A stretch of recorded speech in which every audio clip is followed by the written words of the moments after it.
How to log in to Reddit account. In order to log in to the Reddit account, you will find this login button directly from your homepage. For some reason, if you cannot see that, tap to this U page, and after that tap to this sign up/login. And after tapping in there, you will see the button of login right here. Tap into that button, and after tapping into the login, you can either continue with Google or you can enter your email address or username and the password. If you have created your account with Google, you have to tap into this continue with Google option.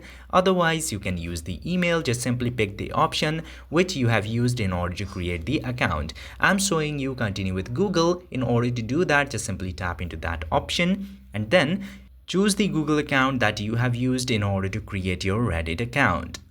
And after choosing the Google account, you will be successfully logged in to the Reddit with your account. I hope this video was informative to you. If yes, don't forget to hit that subscribe button.